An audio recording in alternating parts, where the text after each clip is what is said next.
from public and private university kan? Public and private. Okay. Prof daripada UiTM. Saya dari UiTM. Vice President ya Prof. Bukan, saya penolong Net Chancellor. I mean untuk MyQAN. Untuk MyQAN bukan, actually I dengan Miss Lo ni training unit. Vice President dengan Presiden online dia orang. Presiden I was told Prof Hanim siapa Prof Hanim? Prof Hanim dia online. From MyQAN. Prof Hanim from Prof Azizah. Saya. Okay. Nah kan? Nah macam mana and Miss Lo from Utah. From Utah. Welcome to OUM. MyQAN training unit. Yes. We both in charge of training. Alright. So the rest are from UiTM mostly. Dr. Syarul ya? Ya. Okay. Ini semua daripada UiTM. Kita ada 3 department. Saya dekat kita panggil Institute Quality dan Pengembangan Ilmu. And then Prof Wardah in charge of hal ehwal curriculum. So unit hal ehwal curriculum apa nama? UiTM. Then Prof Faizah from ISAT yang PJJ. The rest all from the mix lah. Kita punya ketua-ketua daripada each department. Belakang sana daripada? Yang sama tu lebih. Rombongan besar. Rombongan besar. Kita nak take opportunity lah nak belajar. Dia sama ada rombongan besar atau bilik kecil. IDM kan accommodate, doesn't matter what number kan. Kita ini lah bilik kita ada kan. Itu mostly online, not itulah. That's why we are quite surprised bila MyQAN ni nak visit kita. Because we are small. We are physically small. Itu yang kita buat online sekali tu. At first none of us yang ni, tapi kita kata apalah, kita nak tengok OUM, dia tak pernah datang kan. Ya. Terima kasih kami bersat. I'm going to be moderating the session. Oh, great. Can we start? Bismillahirrahmanirrahim. Assalamualaikum. Very good morning. Yang berusaha Associate Professor Dr. Ahmad Izzani Awang, President Vice Chancellor Open University Malaysia. Yang berbahagia Professor Datuk Dr. President Academic OUM. Yang berbahagia Professor Dr. Siti Aisyah Hashim Ali, General Manager Learner Experience and Technology OUM. Yang berusaha Associate Professor Dr. Yon Hospital, Deputy General Manager Business Ventures OUM. Yang berusaha Dr. Muhammad Nazim Muhammad Noor, Registrar OUM. Yang berbahagia Profesor Dr. Hanim Saleh, Deputy President Malaysian Higher Education Institutions Quality Assurance Network MyQAN, just joining us online. Ya, dia ada tu kan. Hanim ya. Yang berbahagia Profesor Dr. Aliza Abdullah, Assistant Vice Chancellor Institute of Quality and Knowledge Advancement in UiTM. Yang berbahagia Profesor Dr. Faizah Abdul Majid, Director of Academic Development and Management Division. Siswa online juga ada. Institute of Teaching, Education and Professional Studies ISAP UiTM. Yang berbahagia Profesor Technologist Dr. Wardah Tahir, Director of Curriculum Affairs, Academic Affairs UiTM. Yang berusaha Associate Professor Technologist Dr. Engineer Syarul Azam Abdullah, Director of Quality System and Operational Excellence INCA UiTM. Yang berusaha Ms. Lu Xiao Yang, Director Division of Quality Assurance UTA, Head of Unit. Ladies and gentlemen, I would like to welcome everyone to the MyQAN virtual benchmarking visit to Open University Malaysia with the theme of success story on open and distance learning ODL implementation, organized by MyQAN Training Unit UiTM UTA. Thank you for your kind attendance. Special thanks to OUM for accepting this benchmarking visit and for sharing letter on good practices of ODL with MyQAN members. To commence the event, I would like to call upon yang berbahagia Professor Dr. Hanim Saleh, Deputy President MyQAN, to give opening remarks. Prof, please welcome. Assalamualaikum warahmatullahi wabarakatuh. Very good morning. Boleh dengar saya tak? Thank you very much, Dr. Nizam from UiTM, the MC for today. Honorable Associate Professor Dr. Ahmad Izzani Awang, President and Vice Chancellor of OUM, Prof. Datuk Dr. Muhammad Tajuddin Matninggal, Vice President Academic OUM, Professor Dr. Siti Aisyah Hashim Ali, General Manager Learner Experience and Technology, Associate Professor Dr. Yun Rosli Dao, the Deputy General Manager, Business Ventures, Dr. Muhammad Nazri Muhammad Noor, the Registrar of OUM, Dr. Aziza Abdullah, the Assistant Vice Chancellor of INCA UITM from the Training Committee of MyQAN, Ms. Lo Siu Yen, Director, Division of Quality Assurance, also the MyQAN Training Committee, esteemed members of MyQAN Committee. I also see Cik Helmi from MQA. Maybe we also have other reps from MQA. MyQAN members and all participants, a very good morning to everyone.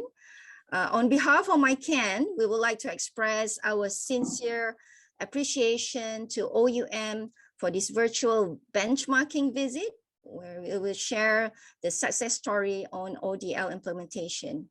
I believe OUM being a premier open and distance learning institution in Malaysia, this benchmarking session would greatly benefit all MyQAN member institutions, and such benchmarking visits and activities are also in tandem with the purpose of MyQAN as a quality assurance network.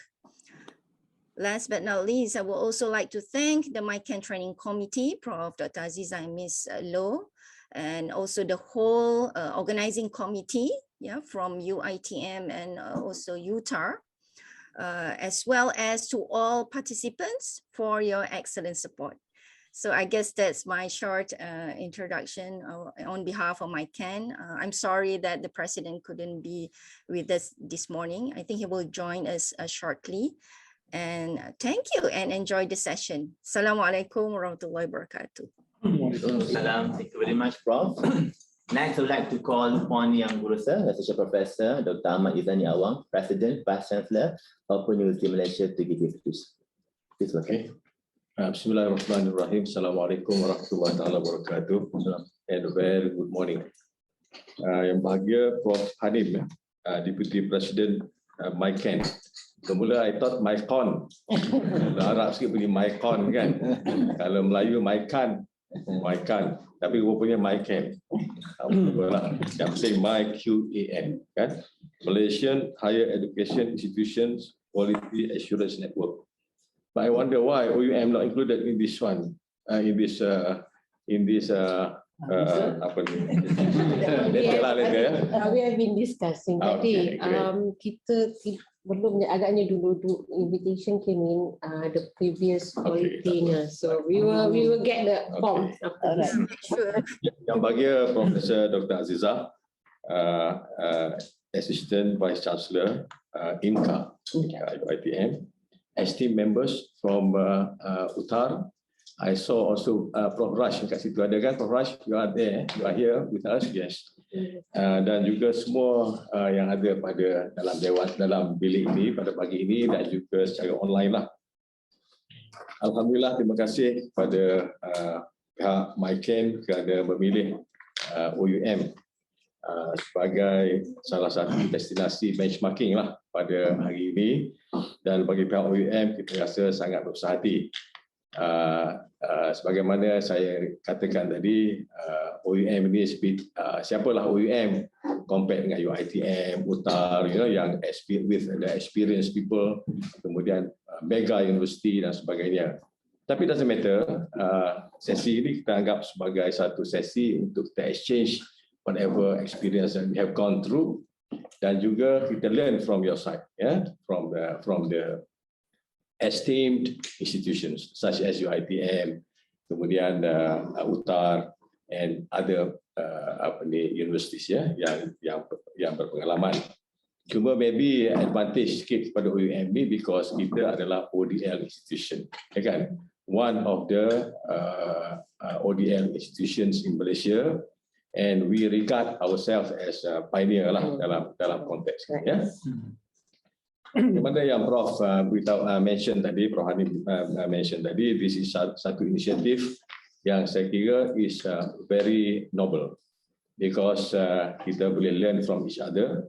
We can use this session untuk learn from each other, share our experience dan sebagainya for the betterment of our university masing-masing, ya.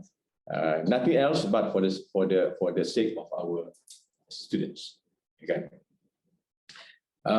Hopefully kita ada not half day kan, few hours only kan session ni. So I'll be giving just overview of our experience. Saya tweak sikit kita punya my presentation nanti kepada challenges and opportunities lah. Challenges and opportunities of ODL post COVID. Yes. Nanti I will be talking about that as in general.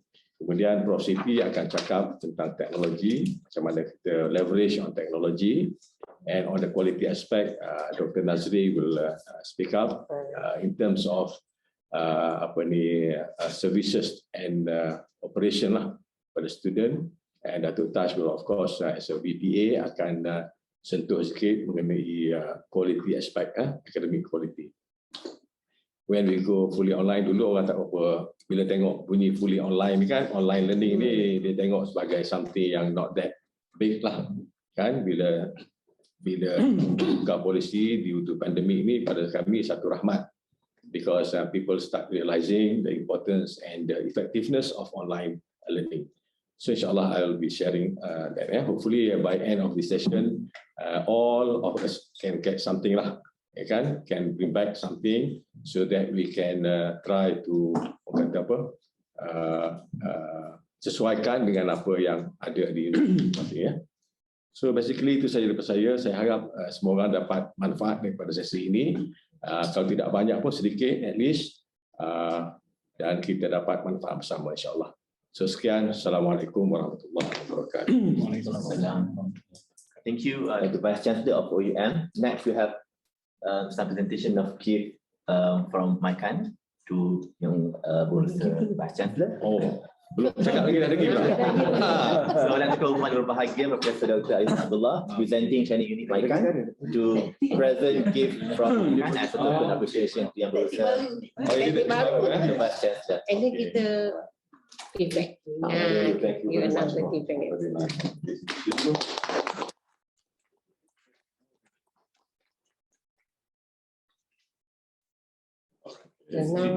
Thank you, Prof Hanim, for this nice. Sorry,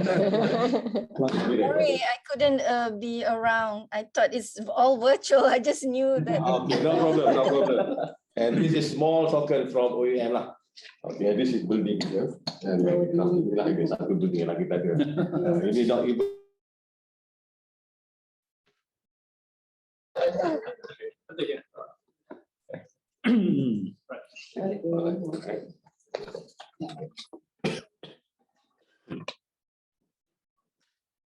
Prof. Now we have a bit of a photo session. I hope everyone can turn the video on so we can a short photo session. Zila, can you help me?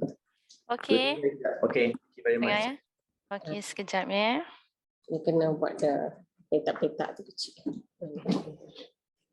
Be slow dah closer supaya you can dia punya pen tu boleh capture your face. Orang lain sorry tak dapat masuk jauh sekali. Saya juga want to stand behind me. Okay. It's okay. Kalau boleh masuk saya sekali lah, semua sekali. Come. Belakang sini. Belakang. Kita ambil kebab. Okey lah. More the merrier, Prof kan? Baik. Sekali Prof, ada Prof sekali. Okey. Dah I ubah ni jangan. Tapi dalam tu will be very small lah. Very small. Tak apa. Mana nak ni ke? Nak kenal ni? Alis, tu dia. Air ubah tu. Okey, botol air satu lagi. Nanti. Satu lagi botol air. Botol air ni, botol air tu you. Okey. Satu lagi botol air. Ada botol air sebelah sana. Yang single. Diam. Okey lah, boleh lah. Okay, ready ya semua ya? Okay, 1, 2, 3. Okay, sebentar ya. Sekejap ya. Okay, another one. Kita freestyle ya.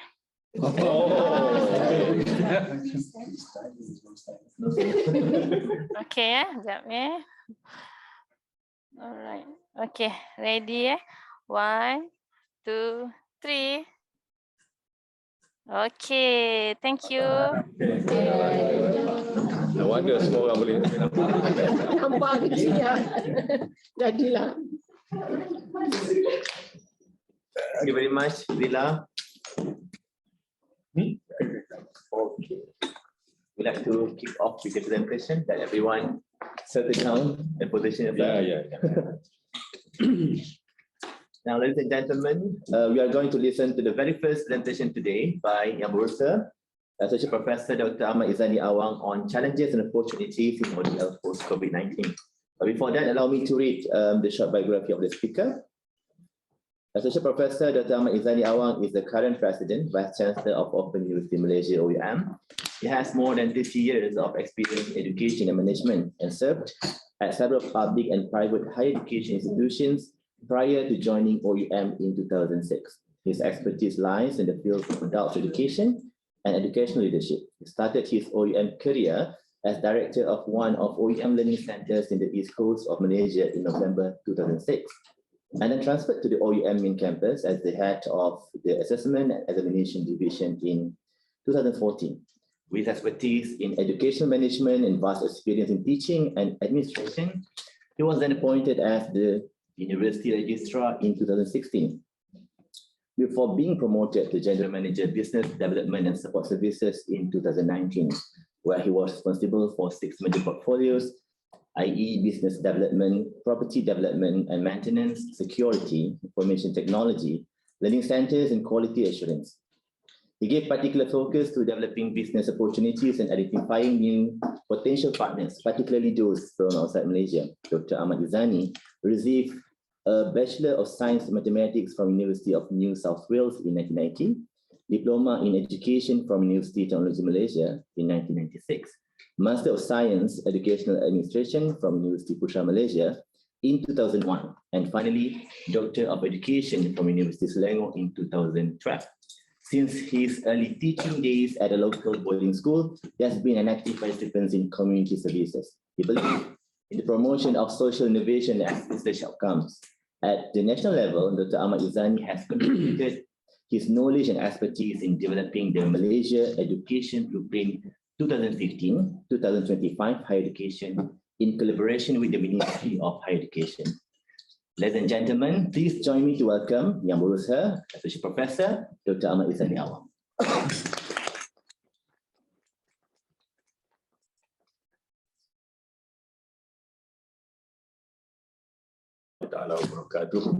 And again, very good morning, ladies and gentlemen, the Bahagia Prof and ladies and gentlemen. Because since OUM is a ODL institution, kita punya method of delivery is mixed mode. So I will give my presentation in mixed languages, i.e. in PM and also in English lah. Because kita ada international participant kan, Prof? Yeah. So I presume semua orang boleh faham bahasa Melayu lah juga.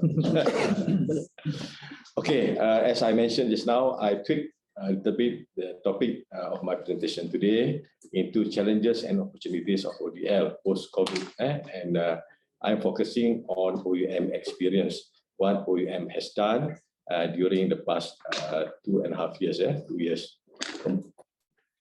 Okay, next one. This is a very short presentation. I will go at surface here. Kemudian the rest will go into focusing on certain aspects. I would like to get started with the famous quote by Charles Darwin. Ini dah lama ni. It is not the strongest or the most intelligent who will survive, but who can best manage change.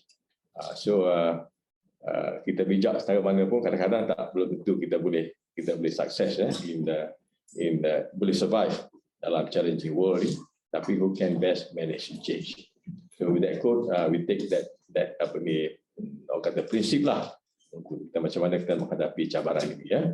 Okay, next me.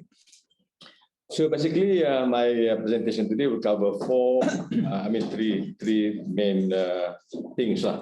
The first one is pre-COVID, what we have. Kemudian during COVID, we turn the challenges itu into opportunities and initiatives. Kemudian post-COVID, we have to move on after COVID ni. than what we have to do and what we plan to do, especially in OUM. Okay, next week. Saya nak share dengan tuan-tuan semua berkenaan dengan ini sumber tahun 2018 quite outdated lah. Tapi I think not much change dari segi facts-nya. Kalau kita tengok higher education institutions ni, kita ada 20 public university, correct, Prof? Kan? Kemudian 53 private university, 10 foreign branch campuses, and 37 university colleges, and 347 private colleges dalam Malaysia. Ini cuba klik satu ni, klik sekali. Just klik ya. Okay, in total kita ada 447 private colleges lah. This one private institution higher education institutions in Malaysia. Kalau based on the statistic in 2018, kita ada about 1.3 million total higher education student enrollment throughout the country. Out of which nearly 700,000 private higher education institution student enrollment. Kemudian daripada situ kita ada 574,000 local students plus 92,400 plus international students. So looking at this statistic, 50.3% of the students pursuing higher education in Malaysia are in private higher education institutions. So about balance lah, 50-50 lah kan. Saya put this figure because OUM is considered as private. Recording in progress. Yeah. So that's why I capture that the private side. Okay, this is just overview lah. The figure may be slightly. I mean, there may be slight.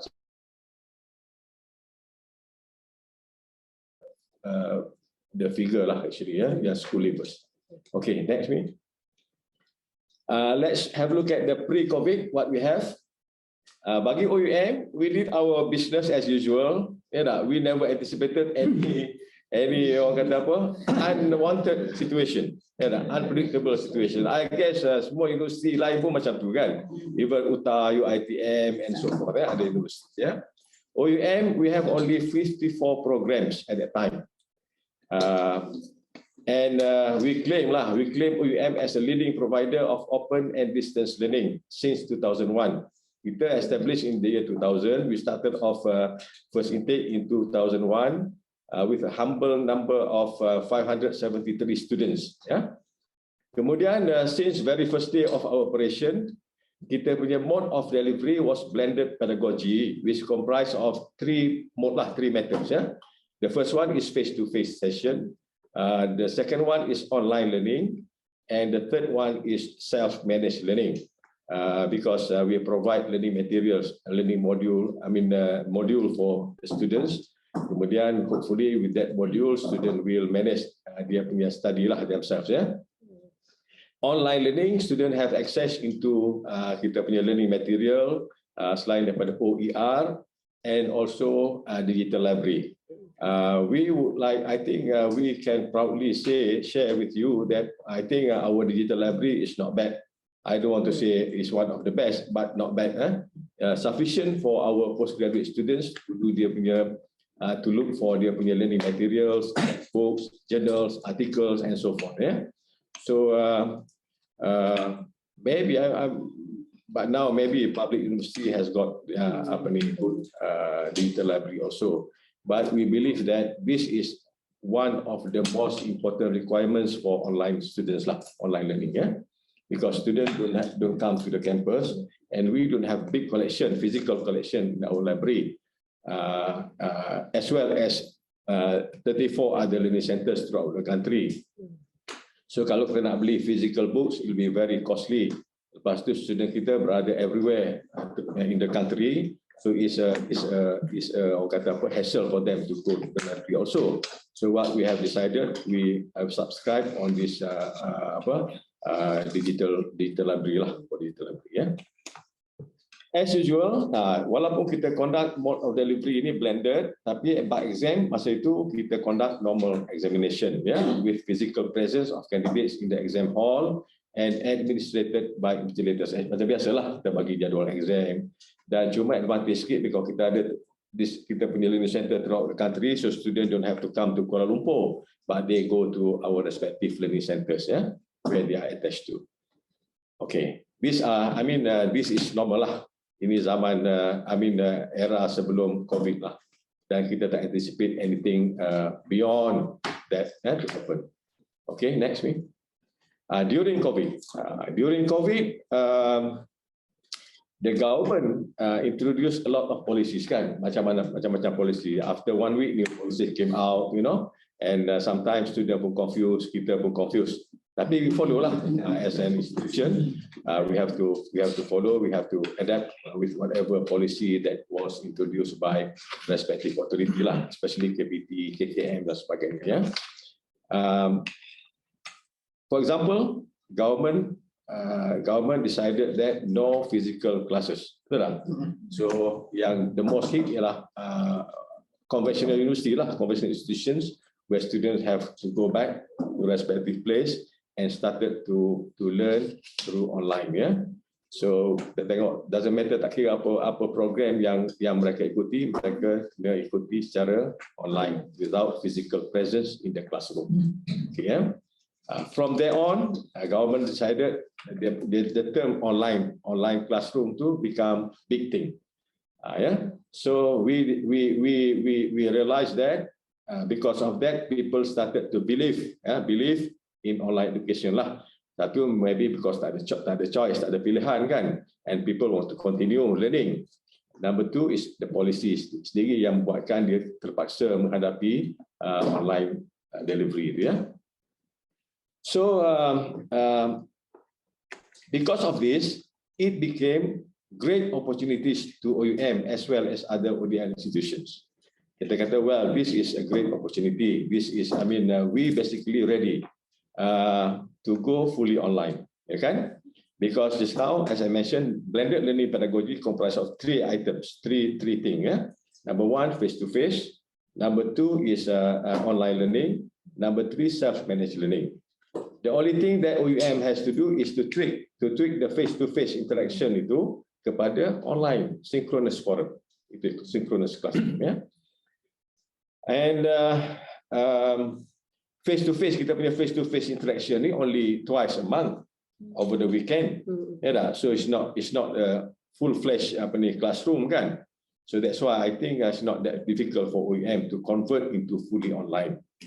Okay, we have a learning management platform even before COVID to support students punya activity.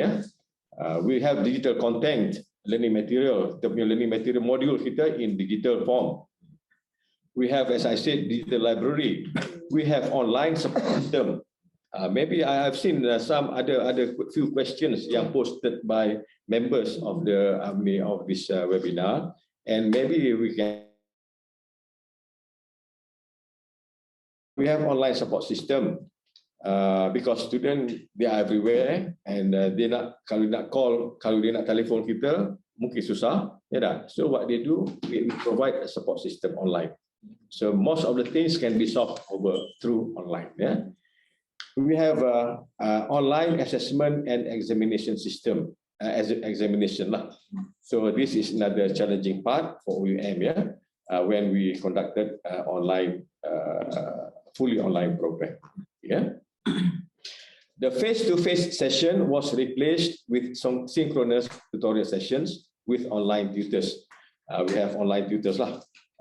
We offer satu semester about 600 plus subjects. Maybe of course UiTM banyak lah because you have many program, over 2,000 I would say. Ada tak? Program kita ada 514. So 514. So the rest kalilah subjek dia, ada yang 24, ada yang 30 kan. Alright, I believe Uta also got a lot of subjects, Okay.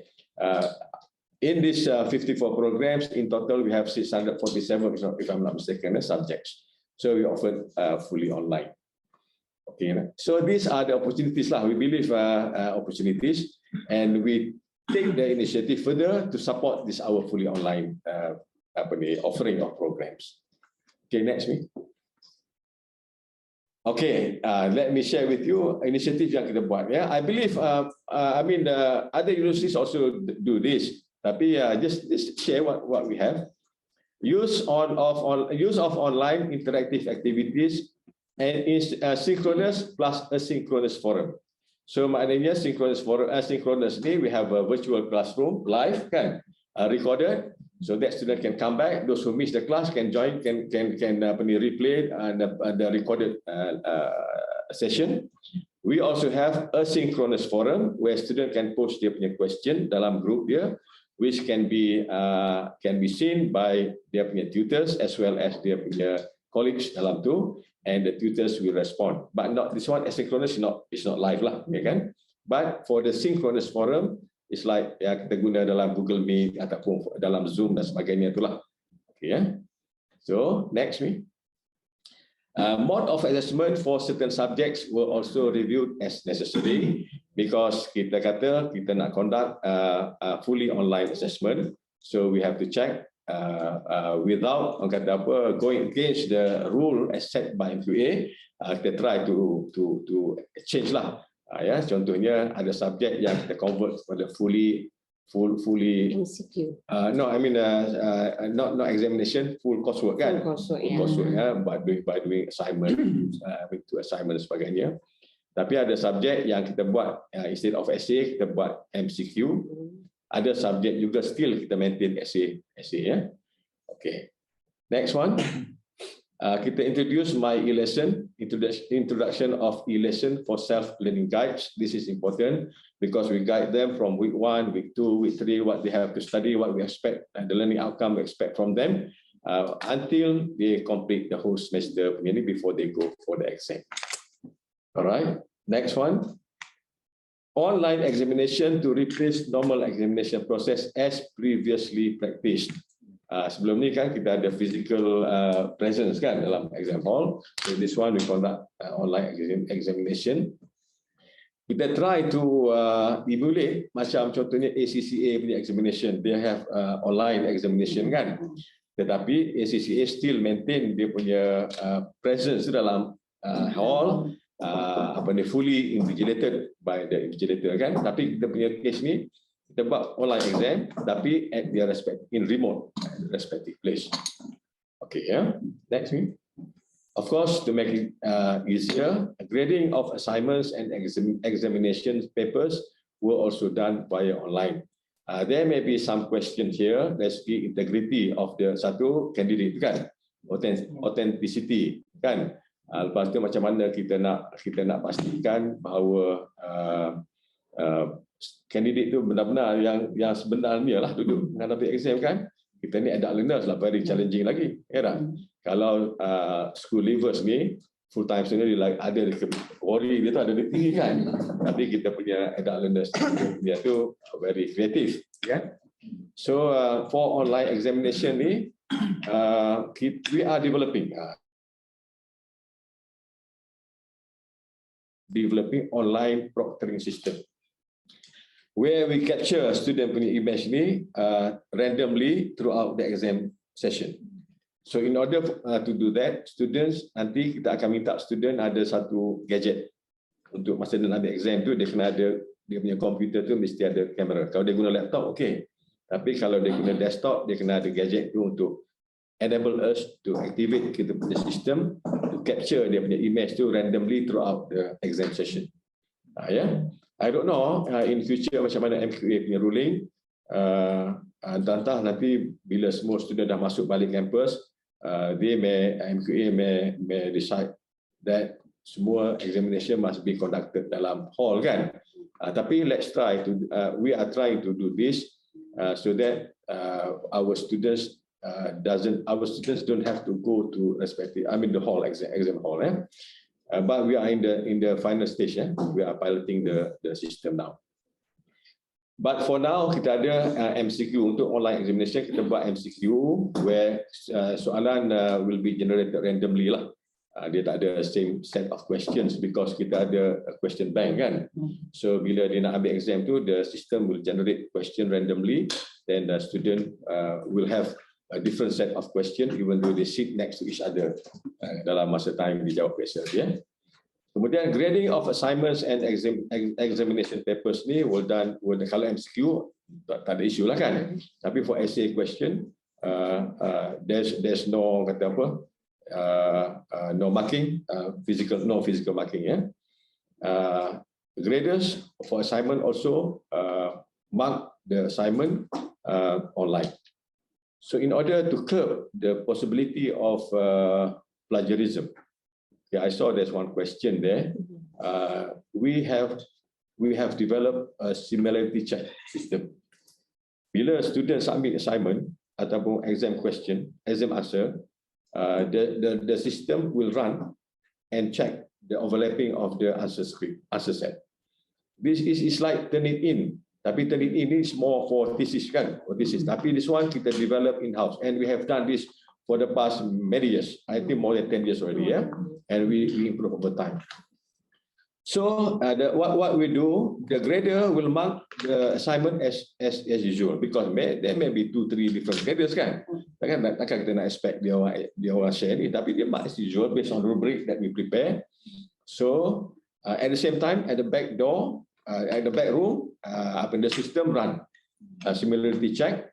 So dia akan produce the overlapping. Katakan 30%, 40%, 50%, 60% overlapping. So we have the scale. Kalau dia overlap more than 70%, then 0%. I mean 100% deduct lah. Maka dia ya 0% lah dia akan dapat ya. Kalau 50%, mungkin katakan 20%, less than 20%, okay. Kalau 20 to 40%, maybe kita tolak 30% daripada assignment marks ya. So the system will automatically deduct. Okay. Kalau student to challenge, dia kata dia tak copy daripada mana-mana, we can print out, then we can show them this is the part yang overlap. It's very clear, and that is very transparent. We can even trace dengan student mana dia ni. Dia may copy from same source kan. So that's why they overlapping. Tapi that's why kita kata you have to olahkan jawapan itu based on your own thinking, your own sentences dan sebagainya. Okay, we discourage, kita tak nak student macam biasalah dia copy paste kan, copy paste untuk jawab dia punya. Same thing also goes for examination essay question. Sama juga they run similarity check because they jawab tu through online. Then I suppose will be able to minimize the possibility of plagiarism lah and copy each other ya. Next me. Support ya. Because kita tak besar kan. Kita tak ramai as many staff as so because nanti lecturer kata kita tak ada facilities lah kan. Dia ada excuse pula kan. Kita tak ada facilities untuk untuk buat online ni, dan sebagainya. So kita bagilah free laptop for academic staff to support online teaching and learning and work from home. In fact, we plan to give to all staff, non-academic staff also, because they are also working from home. They are crucial. They are critical staff also. I mean, they have critical tasks also. Tak bolehlah kita nak kata academic staff saja yang critical kan.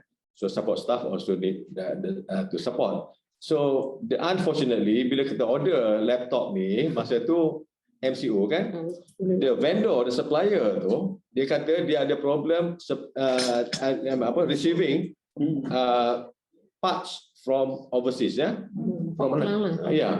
So tak boleh. Yes, dia tak boleh nak supply on time. So masa tu kita kata macam mana, because kita dah nak go back to mix kan sama ni. So in the end dia tak boleh nak bagi jaminan berapa lama dia boleh sampai, sama ada 2 bulan, 3 bulan. Kita kata by that time dah habis dah COVID ni lah.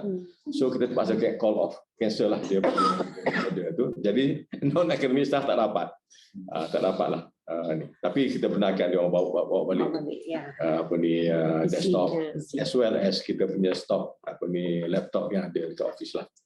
Okay, next me. As an initiative, incentive for the students, kita bagi lagi discount for fully online study for the students to ease them. Mula-mula dia kata, I still want this face-to-face part.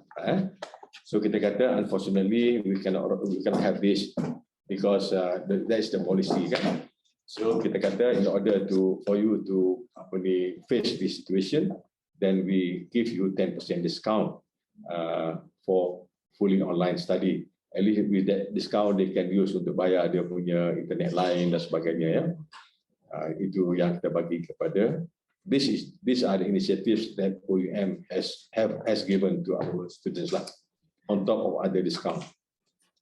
Okay, next me. Ini just nak share lah.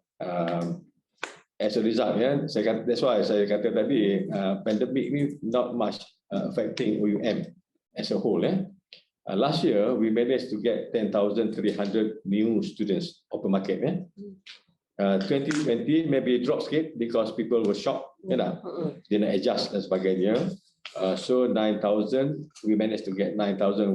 That was about 94%, Dr. Yun, agak gitu ya. 10,300 because we expect 10,500. Okay, kita manage to get. For this year, insyaAllah, kita expect about 11,500 new students. For May intake, we managed to get 94% of our target as of yesterday. Yesterday was last day for May intake, so we managed to get 94%, which is about 3,000 something. So overall, kita expect 11,500. This is under Dr. Yung. Inilah. We have about 20,000 active learners and alumni kita over more than 90,000. Alhamdulillah so far. New student intake for this one has increased, as I mentioned. We are expecting some increase in new students for 2020. So hopefully with the initiative that we have taken and with the approach that we have done and we improve some more this year, insyaAllah kita boleh sustain dan kita boleh retain students ini dengan support system yang kita ada under the lead of Prof. Siti and Dr. Nazri lah. Because student kita ni everywhere, so they expect macam biasalah Prof kan, dia tanya something, so kita tak ada cara because dia kalau dia dah ada kat kampus lain kita boleh ni, tapi kalau kita nak expect dia call, kita receive 100 calls in an hour contohnya, kita tak boleh nak go kan. So what we do, we improve kita punya online support system. Kita adakan one stop center, we call it ECRM, to help student in solving their issues or questions dan sebagainya. So hopefully kita boleh maintain, retain student. Okay, next me. Moving on for post-COVID. Of course, we have no choice but to ensure the quality of education remains intact. So that's number one. So we have to ensure even though we deliver through online, the quality is not compromised. Enhancement of question bank system, as I mentioned, because kita ada MCQ untuk online exam. So a lot of questions to be deposited into the bank, question bank. Kemudian online examination proctoring to ensure credibility, as I mentioned juga just now, ensure that ada question that is credibility of kita punya exam sitting. Widening online support and processes, of course, staff readiness, tak lupa, dan kita improve kita punya mobile apps, where kita ada OUM apps, MyQAN untuk student ni, walaupun dia tak ada laptop dan sebagainya, komputer, they still can get access into learning and kita punya learning facilities using dia punya mobile. Now it seems that everybody is talking about online program, So kita kena ke depan sikit lah. So that's why we are looking into more collaboration with foreign institutions untuk capture international market.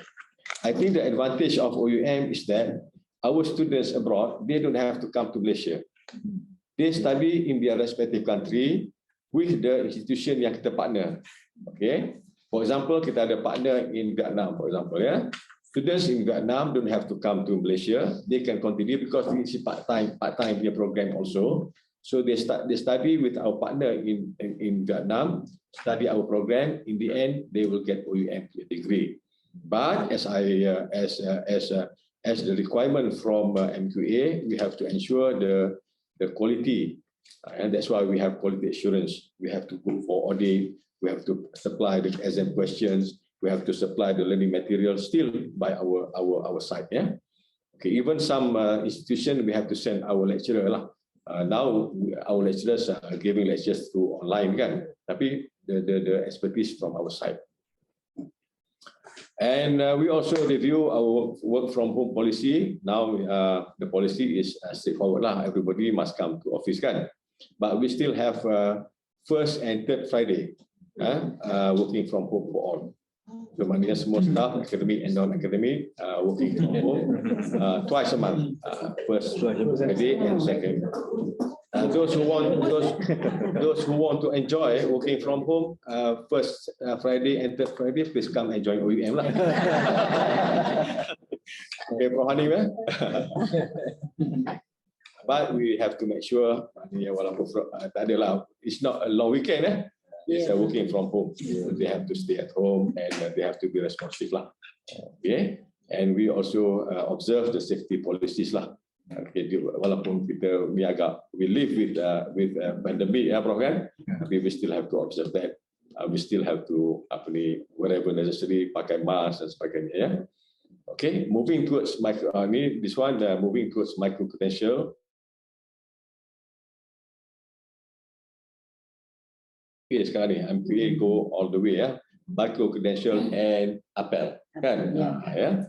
So semua universiti pun dah sekarang ni activate apel department. Last week we received a visitor from Unimas kan, Rosie. They are very anxious on how OUM conduct apel because OUM is one of the apel center. Your internet connection is unstable. Okay, alright. Personalized outcome-based stackability plus recognition of non-formal learning. Ini apel lah, ya kan? Personalized. We plan to have exam on demand punya offering nanti. So bila student to enroll, dia rasa dia dah qualify, dah fulfill hours, number of weeks dia study itu dengan kita, then dia kata I'm ready for the examination. So they can petition for the exam. Yeah. Enhancing reputation as ODL for adult learning. Of course, we provide opportunity for marginalized group. Kita bagi discount not only for this one online learners, tapi kita bagi juga discount for orang kata apa? Disabled, kan? Disabled, senior citizen, for alumni come back to us, they get discount lah. Yeah. And in fact, we work with Pusat Zakat untuk bagi bantuan zakat kepada those yang kumpulan apa kita panggil tu? Asnah ya, masuk. So basically because OUM is not full-fledged private university, kan? Yuran kita pun very reasonable. Satu semester for undergraduate is about 1,800. So there is no, bukan 5,000 atau 14,000 kan? So it's not for profit lah. At least cuma kita untuk survive, untuk sustain, kita kena ada yuran sebelah kan, because we don't get any grant from the government.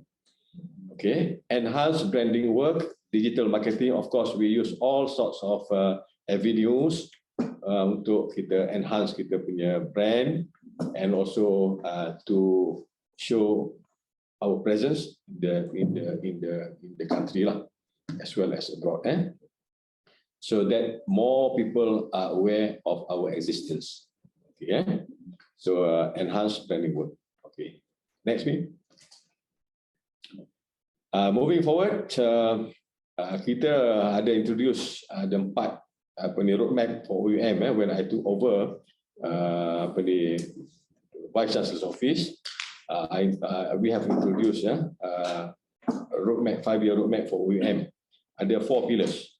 Number 1, growth. Number 2, sustainability. Number 3, visibility. And number 4 is harmony. As for the growth, kita tengok, of course, ini macam universiti lain juga lah. OUM must offer competitive academic programs. We plan to introduce from one faculty at least 2 or 3 new programs within a year or 2. Program yang kompetitif ya.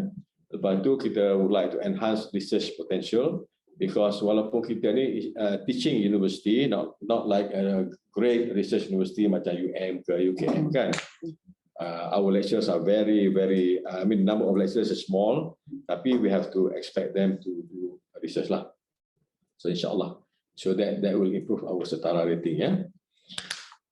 For sustainability, of course, beside primary income daripada student punya fees, we would like to also generate income from other sources, such as kita punya learning management platform yang kita ada tu, yang kita dah improve over the past 20 years.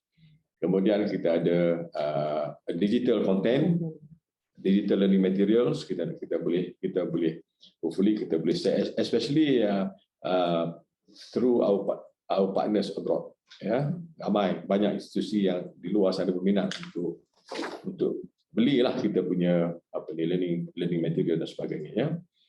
Of course, we have to go international. We want to grow internationally, get our international students, as I mentioned just now, to get as many partners as possible.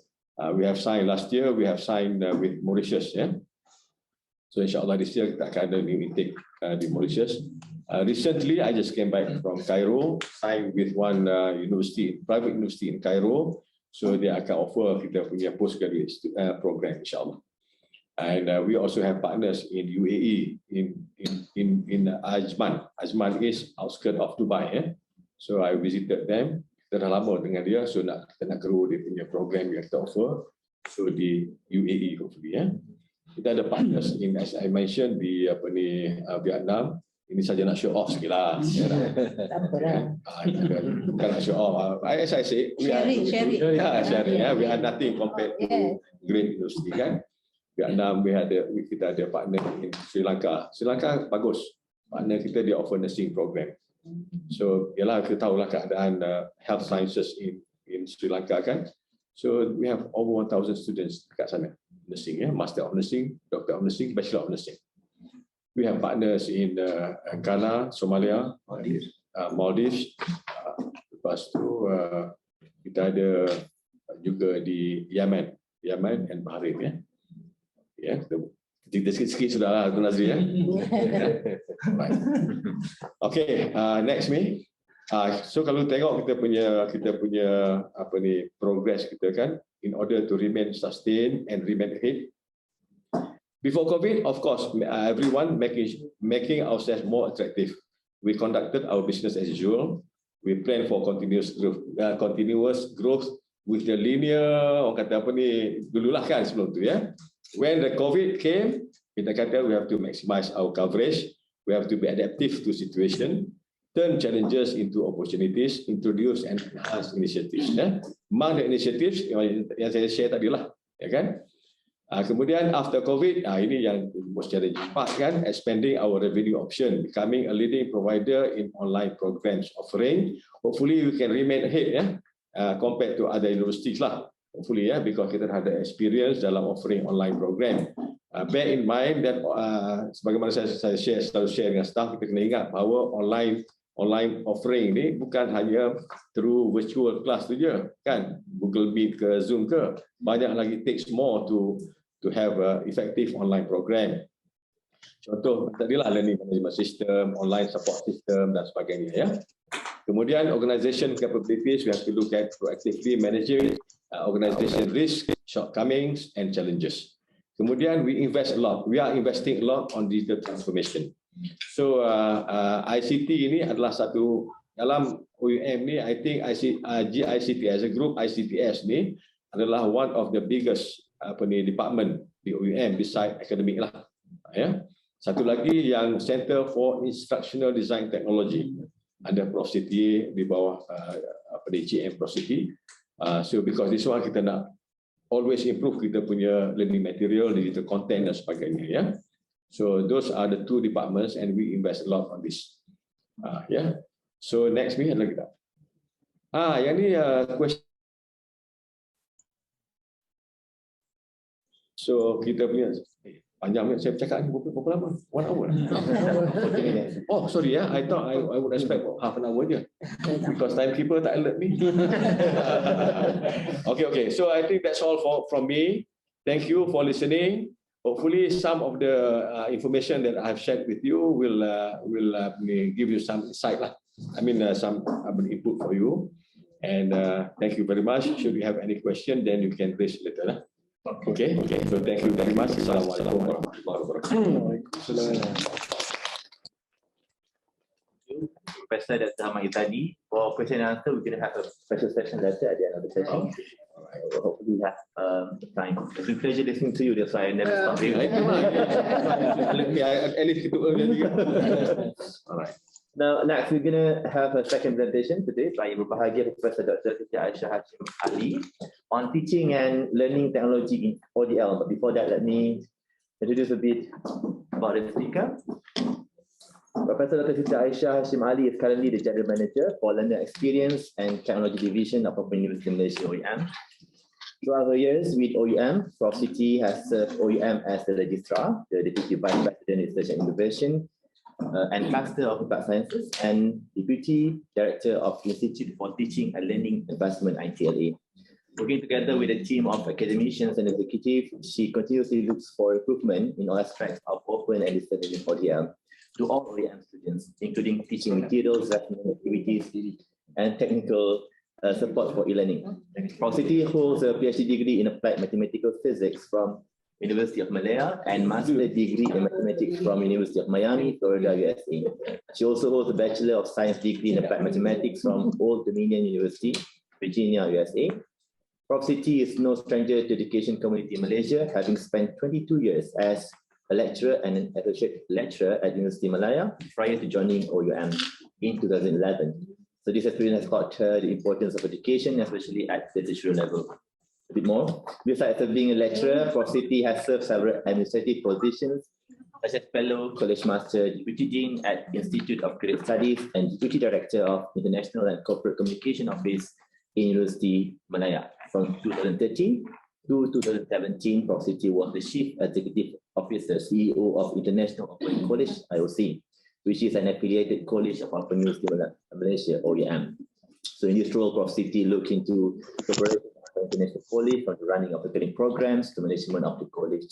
In terms of contribution of knowledge, Prof. Siti area of research are mathematical modeling, something that probably you could work on together. In nonlinear wave, fractal secondary rechargeable batteries. She has published more than 40 articles and presented in various conferences and won several awards in scientific exhibition, locally and internationally. She also holds a patent for research, work in modeling of fractal dimension, and supervised master and PhD students in this area. One of the students, in fact, my friend. Beside her busy schedule, Prof. Siti takes time to contribute to the society through several non-profit organizations such as Malaysian Mathematical Society and Malaysia-Japan 21st Century Friendship Society. So through these organizations, she spends her weekends by giving motivational talks and conducting mathematics camps and fun learning activities to school children all over the country. Drawing on 32 years of experience in education, Prof. Siti Aisyah now expands horizon by focusing on ODL and lifelong learning technologies. What great CV. Ladies and gentlemen, please join me to welcome Yang Berbahagia Professor Dr. Siti Aisyah. Yang berbahagia Professor Dr. Hanim who's online, and juga Professor Dr. Azizah, esteemed members, thank you for visiting OUM. We are grateful to allow me to stand. Being an old teacher, kan, he has mentioned the years, so you know how old I am. Berdiri lah kan. Okay. So okay. Coming from what our president Dr. Izani has mentioned, that technologies, I'm going to talk about technologies. So actually there are three important units in that manage the technology in the university. So we have Digital Services Division, we have Digital Resource Center, and we have CIDT stands for Center for Instructional Design and Technology. So technology, as everybody knows, for ODL University is the backbone, kan? The spine of the university. So normally you don't see much where the spine is. When something break down, only they realize there's a spine going on there. So it's the backbone, and we for OUM is critical because these people in these three centers need to support the learning process, the teaching and learning process of the university, the interaction between students and students, the interaction between students and lecturers, and also the interaction between students and staff.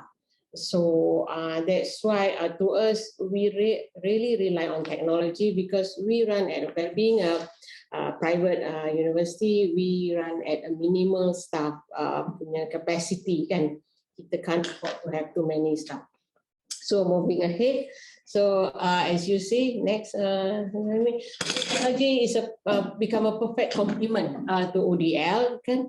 Because it goes beyond. It allows us to meet our students even when they are not in the country, they are outside of the areas than the traditional classroom. As mentioned by AP Dr. Izani, that even though when pandemic hit, within 2 weeks, we just cancel our class for 2 sessions. So within 2 weeks, we are up and running, because we can't afford to cancel for 1 semester. So we just delay the class for 2 weeks, and the examination for the January semester, because the pandemic hit in January semester, was delayed for 2 weeks only. So at that time, my team with the examination people, we are only given 2 weeks to make sure everything up and running. So alhamdulillah for that, and we have been doing that so far. So challenges I've seen in the question, what are the challenges? We will talk about it. But this is finding the right technology to adapt for all universities that are going for ODL. What are the best that fits you? What are the best that fits us? We have been through many phases. I can share with you a bit. There's the success story, and also there's a failure story, but we've been through up and down, because we are the first. When we started in 2000, there's no ODL university. Okay, next. So throughout the years, about OUM is coming to close to 25 years in, we are 23 years this year. We have gone through from 100% internal system, right? To currently is more hybrid. At that time, as you know, in 2000, even my learning management system are not readily available for Malaysia consumption. Is there for the international, but not adaptable to Malaysian community. So we have to do it ourselves at that time. And then the course system, we have course system we built at that time in-house. And then currently we have moved a lot to cloud and managed services, cloud, and we are moving towards mobile application and video conferencing. So currently we are more of the mix and matching technology. Some our in-house is still there, but some we have adapted, and we also purchased some built-in modular system and did some of the integration. So integration is a key. Some we need to develop ourselves because of the requirement of the university, but we integrate with what we have. Okay, next. So basically we have 3. For OUM campus management system, we have our OUM core system, we have the supporting system, and we have the cloud managed services that comprise of whole OUM IT. All right, next. Okay, so for the core system, okay, is mainly developed to cater for OUM business processes for staff and students.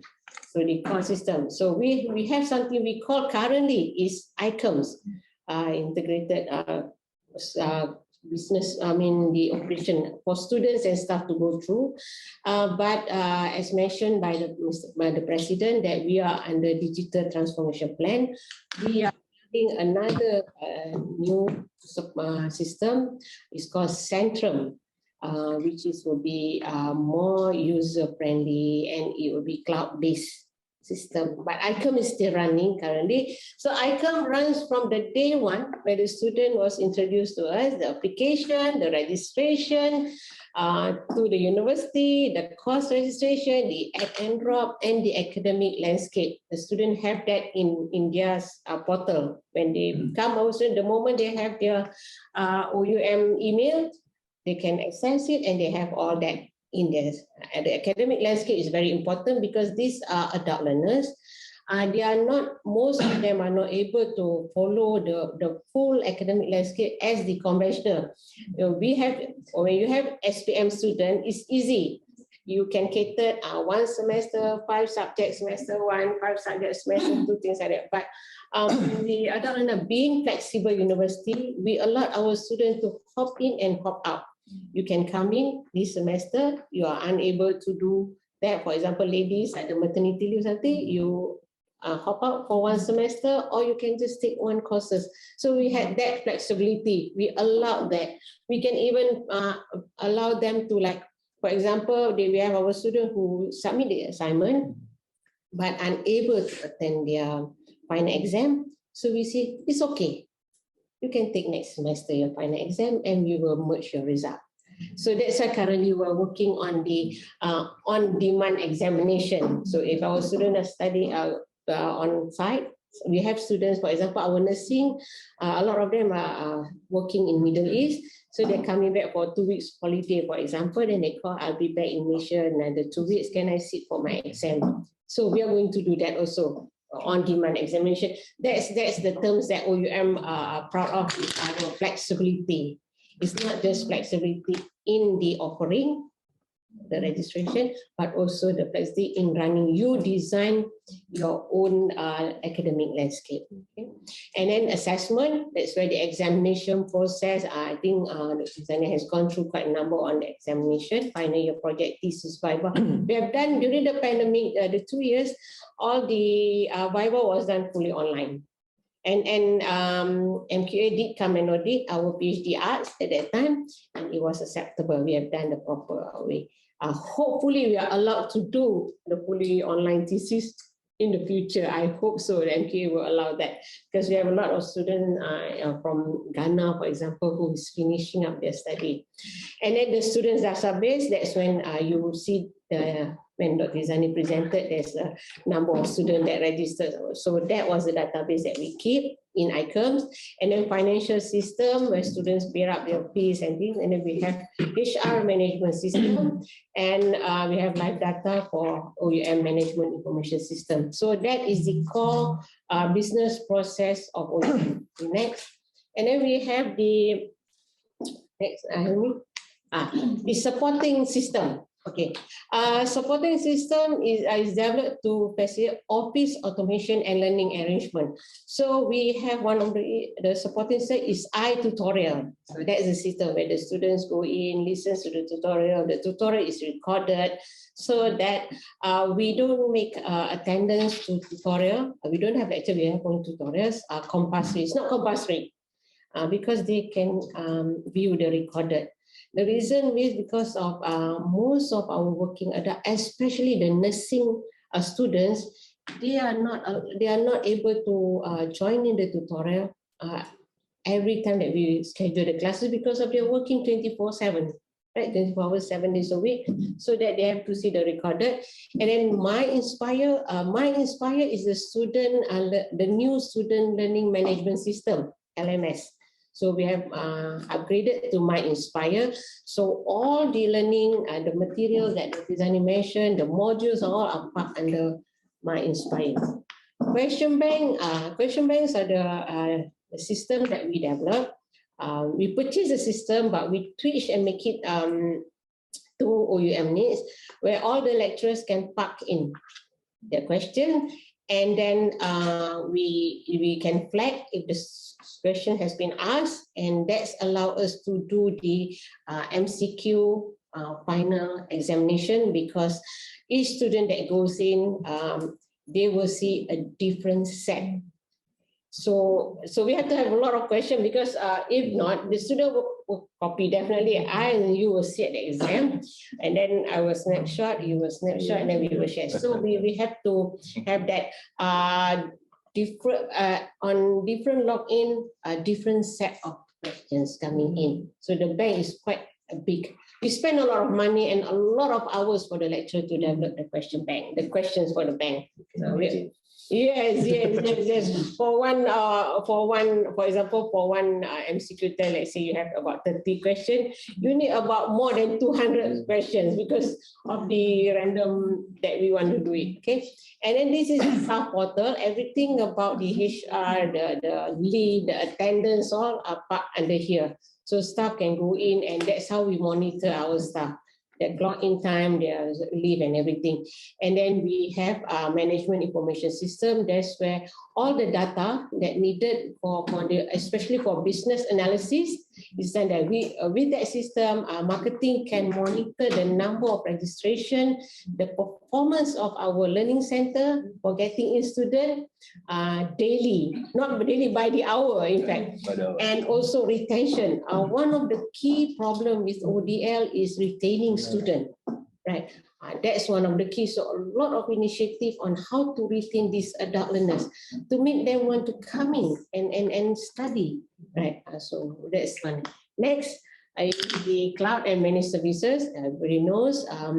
So we have to be in the cloud because some of the workspace for student is part in the cloud so that everybody can access our material. It's also a workspace for student and staff to communicate. As mentioned by Dr. Zani, we have ECRM is a I can say a system where students can just come in and ask questions or make complaint or whatever that they are not happy with or whatever info they need, and then we will help them. We have what we call agents that will be on standby almost 20 people, I can say 20 hours a day, that will look into an answer or redirect the question. So that's very important for ODL because they are not with us. They can come to campus, they cannot see us, so they need something that they feel connected to the university. Okay, and then all right, next. Okay, whatever mentioned is actually summarized in this. So we have that, that's the component, right? Now, ODL, as mentioned by Dr. Smith, we have the blended pedagogy where we have face-to-face, we have the online, and we have the self-managed learning. So all that I've already summarized and put it in that bullet form. Okay, so we have the modules, we have the learning materials and all. And if you see, there's the digital library there, and then the learning object. Okay, next slide. Okay, let's go. So this is another key unit under the technology part. We call it Instructional Design and Technology Center, Design and Technology. So this unit caters for all e-learning materials development in-house. So we have I module, we call it now. Then we have learning kit, we have study guide, we have OER, which we adapt from outside. And then we have H5P, we have video lectures, HTML modules, iWorkbook, and some apps. They develop in the sense that the lecturer will do the writing, for example, modules. The lecturer will do the writing of the modules, but the editorial part, the instructional design and desktop publishing will be done by the staff that we train to do this. So we take away that trouble from the lecturer. The lecturer just type in a Word document, type in, it doesn't matter, and then you tell us, you want to have some gimmick or how do you want to present it, your question, how do you, and then our staff will do it. So we have specialized staff that does this. So the lecturer doesn't have to go through in the formatting of their modules and the design. And then we have a creative multimedia unit in here where they look at all the iTutorial, for example, the video lectures, they will record it and do the shooting. And we also have the people that if the lecturer are a bit too shy, we can create avatar for your video lecture. So you don't have to have your face. You can have your avatar going on for your video lecture. We can do that for you. And then the digital media, it helps to do the streaming, the project, for example. Because we are quite stringent with money. For example, our corporate video, we have to do it ourselves. Yeah. So these are the people who did it. And they also need to do a bit of research on what they want. So while talking about this unit, I would like to offer to everyone here that if you ever need whatever, for example, you want to have a video conferencing seminar and you need staff, we can negotiate the price and do it for you. We can also do development of your modules, development of your video lecture, things like that. Our people, we did that for other universities, not just the international, but also for the local. So we can talk about that later. Okay, next. Okay, so we quickly run through. This is the E module. Next is the this is our the video lectures, how we do the lectures. We have also the languages, the Japanese, where they will help to write the kanji. Okay, and then next video lecture. Then the e-tutorial, we recorded it. It can be pre-recorded or it can be during face-to-face session that we record it. Okay, next. One thing, for the video lecture, you can also have that for the handicap kan, the sign language people, we can embed that into that. And then HTML module, we have that. So in that we have quizzes, drag and drop a question, multiple choice. You can implement that. You can have YouTube inserted into your module for the HTML module. And then next is that's all about editing. Next, I will talk about our digital resource. Digital resource is actually the main component of it is our library, Tan Sri Abdullah, Dr. Abdullah Sanusi Digital Library. So as mentioned by the President, we have built a massive content for the library, but our library focus on most of the content is not a whole package as the convention, because we are not focused on, for example, engineering. We focus more on education, in business, so that the content is more tailored towards what's needed for our students. Okay, next. So it's to support. So these are a few of the collection that I can share with you. We have conference paper.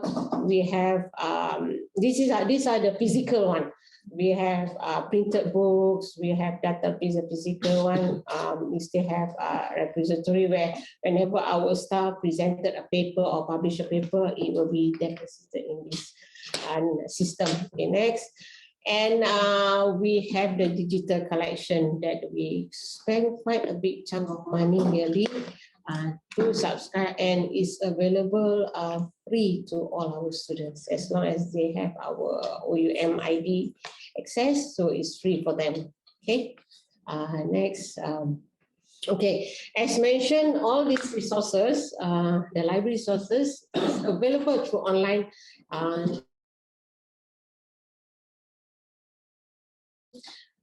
Doesn't have to come to OUM HQ.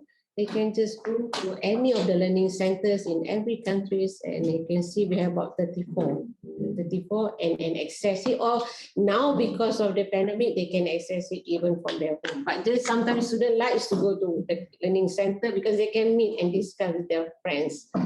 Okay, next. So basically what I run through you for the system are that OUM core system, supporting system, and cloud managed system. Okay, that's what my talk was all about. Okay, moving on.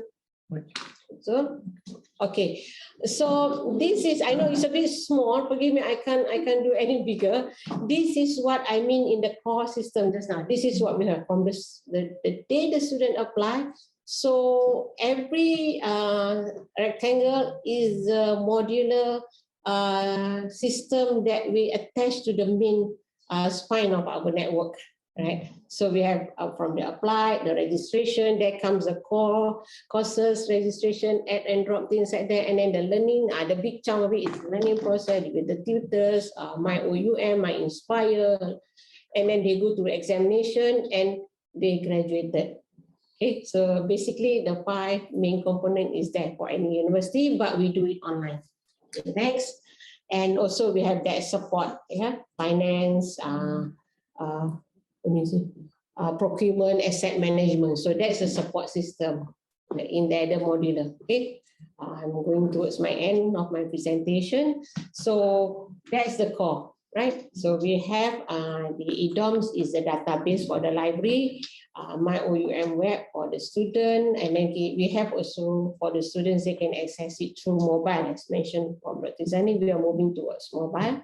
So now they can also access through mobile. We have my OUM chat. They have the students can chat. And then EMAS is where our CIDT manage the database for all of the module development. Because when you have module, by MQA requirement for auditing, the module has to be reviewed and enhanced every 5 years.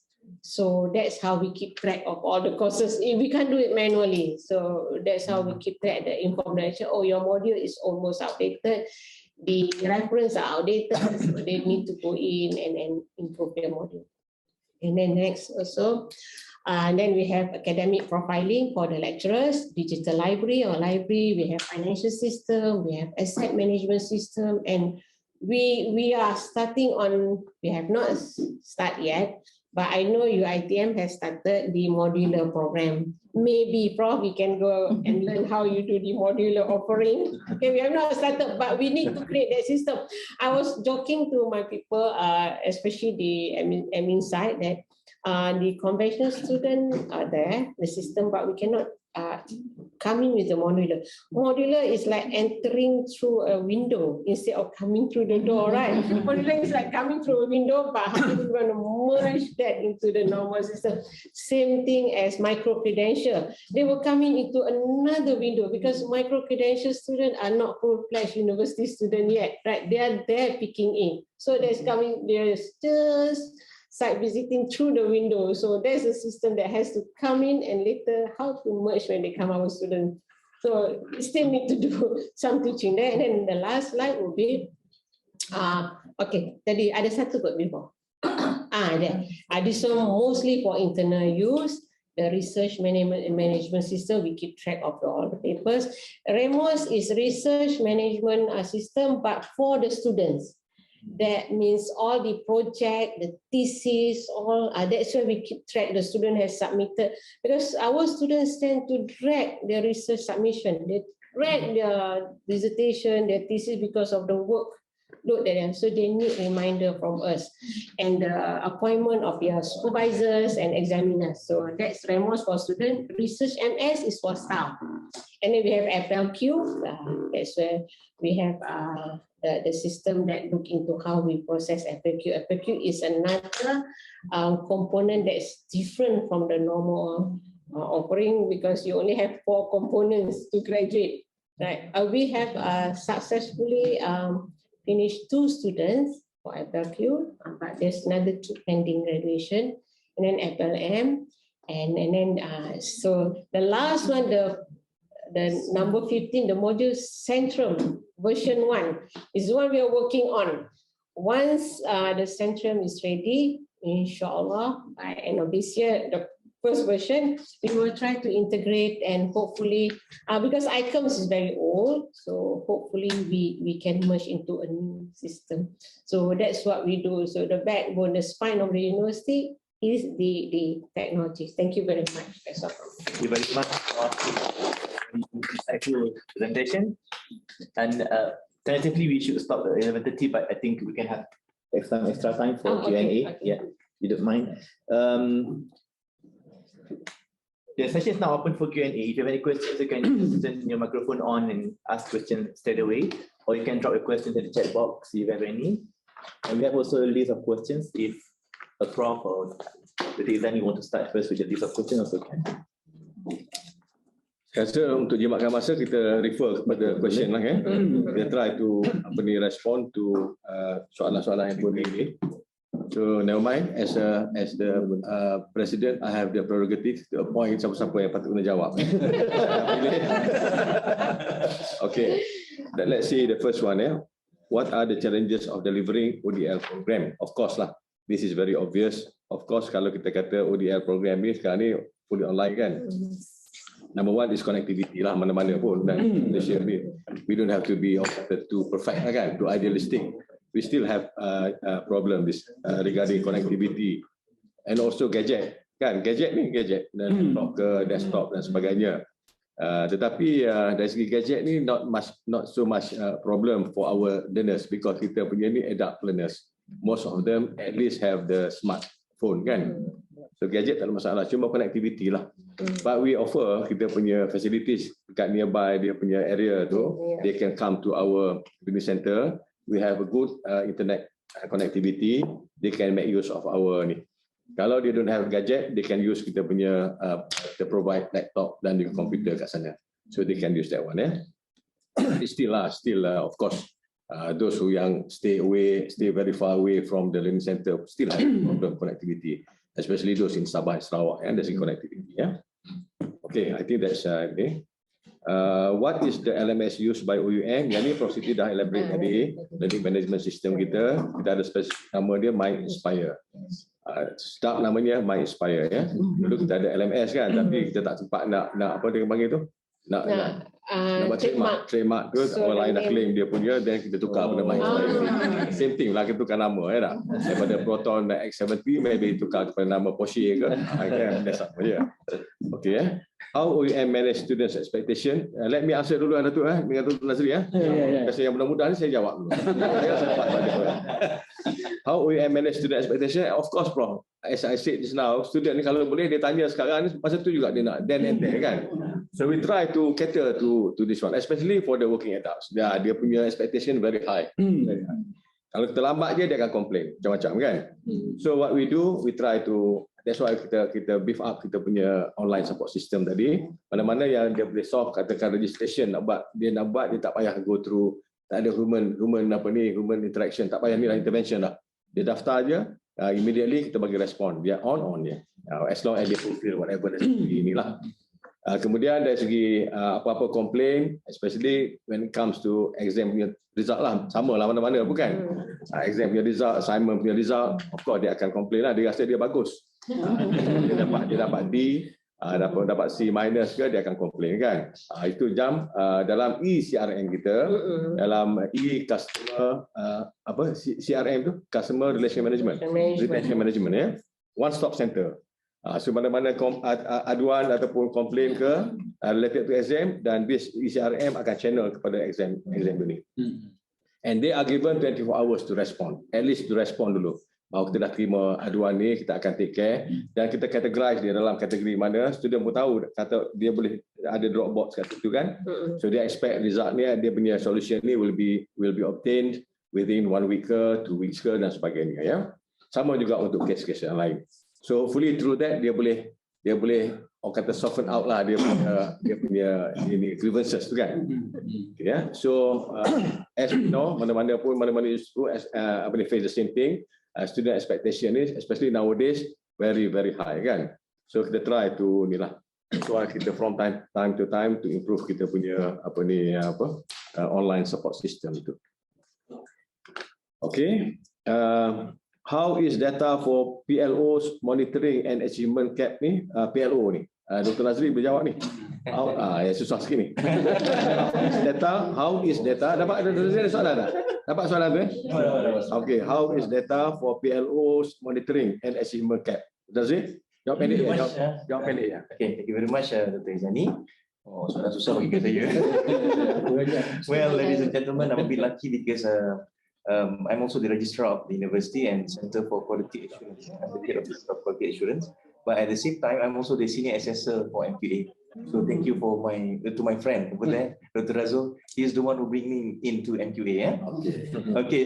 So when we set up the system, we actually focus on the 5 clusters as usual.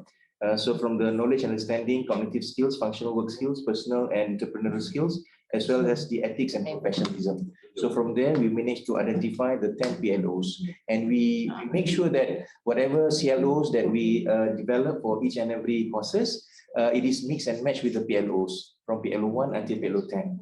And we are a bit special here because we have a very good programmer So this programmer helped us to actually link the MyInspire and QBank towards that OBE system.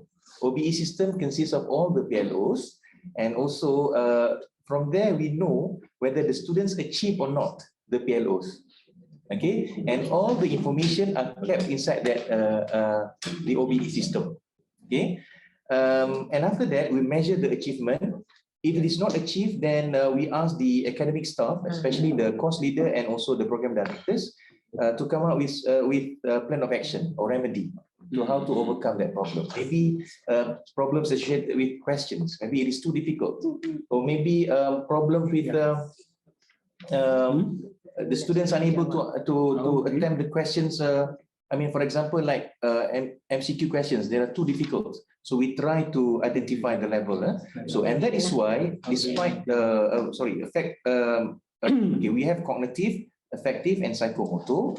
We blend together into the QBank to make sure that it fulfills the requirements and the standards. Yeah. Okay. Now after that, the achievement is measured on semester basis. The achievements are measured on semester basis. So from there, we know whether our students have achieved the PLO1 until PLO10 or not, and we have achieved the CLO1 until CLO4 or not. On average, one particular modules, we have on around 3 to 4 CLOs, which is a combination of cognitive, affective, and psychomotor. Okay. All right. So that is how to answer PLO's monitoring and achievement. Okay, Doctor? Okay. All right. Okay, I hope boleh jawab lah sikit. Nanti ya. Next one we have a question ni. How do we maintain our working adult student ability to stay active and dedicated throughout their journey in ODL with least supervision from academician? I think the most relevant person to jawab is Datuk Tash. Okay. Yeah, Prof. Thank you very much. Yeah. Come see here. Oh, okay. They can see your face. Oh, okay.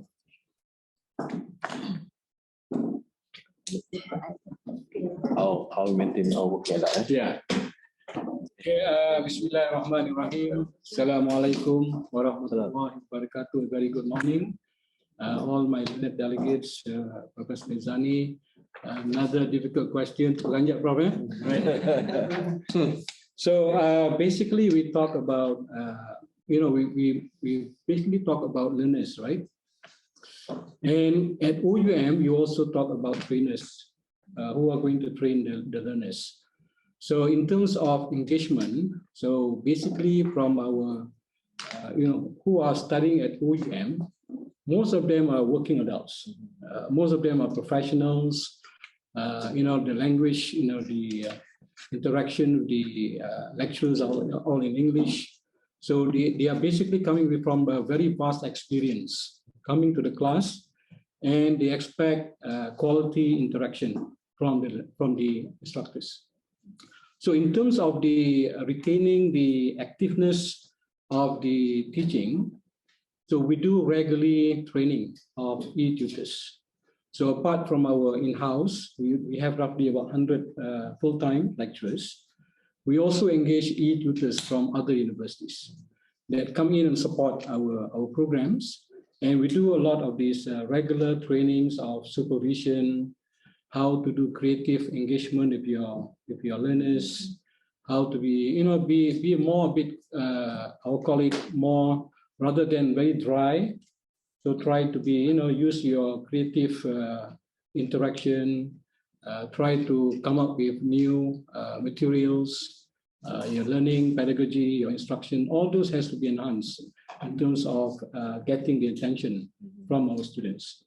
So again, I think it is important for the university to really beef up the level of skills of communication among their trainers or their lecturers. So I think that's part of the activities that we do regularly at OUM to ensure that students are being retained. They are very attractive. And we are moving also now, we are moving into the area of psychometric profiling now. We have done a research on looking after COVID, during COVID, we did a research on how do students address their class. The level of readiness of students, when they come into the classroom, in terms of their psychology, because we always focus on their IQ. So we are now moving into understanding their EQ, right? The emotional quotient, level of stress, level of motivation, their personality. So those are the things that we are trying to understand, because again, in terms of our online learning, it's not mandatory for students to come in, but we want to understand why some students did not go into the system to come in and listen to the lectures, even though we have recorded lectures. So that means now we are moving into new academia. So we are talking about sometimes students, because we are dealing with working adults. So sometimes they cannot come into the classes during that scheduled time. But they can always go back to the recorded session. They can always view back and listen to our lectures. So again, these are the things that I think I believe we are talking into new academia. We're talking about customized learning. We're talking about open access. We're talking about flexibility of learning. So again, I think it's very important for the provider side to provide quality instruction to your learners. And then we are also having challenges, I would say, in terms of managing postgraduate students, because the expectation of the postgraduate students are very high.